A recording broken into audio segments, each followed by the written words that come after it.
السلام عليكم ورحمة الله وبركاته. أهلا بكم في فيديو جديد. اليوم إن شاء الله تعالى هنتكلم عن حكم الطلاق الأخرس وحكم طلاق من يطلق بغير اللغة العربية. طيب، هو طلاق الأخرس يا إخوانا، والأخرس بيطلق إزاي أو إزاي أعرف إن هو طلق؟ أولا في قاعدة لازم تكتبها علشان ما أطولش عليك في المسألة دي. جماهير أهل العلم اتفقوا على أن الإشارة تقوم مقام العبارة. خلصنا. الإشارة تقوم مقام العبارة. بنجيب الاتنين دول مع بعض. يا ابني، هو انت بترجم له انت قاصد فعلا انك تطلقها؟ قاصد ان انا اطلقها ومفيش مشكلة خالص، ولم يختلف اثنان في ذلك. طب جابوا الدليل منين؟ قالوا لان الله عز وجل قال عن سيدنا زكريا: قال رب اجعل لي آية، قال آياتك ألا تكلم الناس 3 أيام إلا رمزا. قالوا فهنا طالما ان الاشاره مفهومه معروفه معلومه عايزه توصل معنى صحيح، يبقى الطلاق يقع ومفيش مشكله خالص، ولم يختلف اثنان في ذلك. لكن بقى لو في راجل بيتكلم وبيعمل اشارات الطلاق، هذا لا يقع منه بالاتفاق، لم يختلف اثنان في ذلك.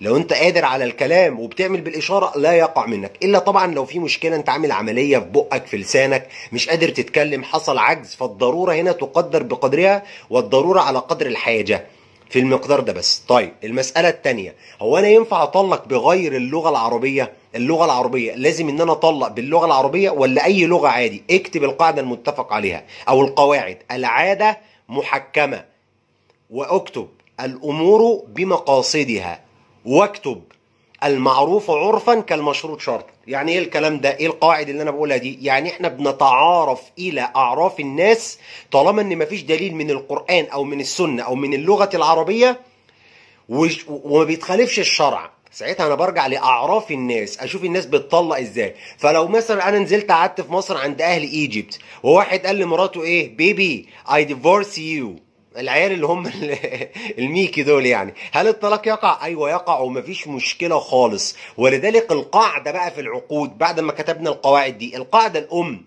اللي ذكرها اهل العلم بيقولوا ايه فيها: جميع العقود تنعقد بما دل عليها عرفا او بما دل عليها عرفا. بشوف العقد ده الناس بتفهمه ازاي وبتطبقه ازاي وامشي عليه ازاي. ولذلك في قاعده تانية، ايه هي؟ المعول عليه المعاني وليس الألفاظ والمباني.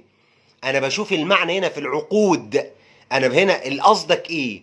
أنت قصدك الكلمة دي إنك تطلعها؟ خلاص وقع طلاق ومفيش مشكلة في الكلام ده. ليه؟ لأن القاعدة بتقول المعول عليه في الألفاظ هو المعاني لا الألفاظ والمباني.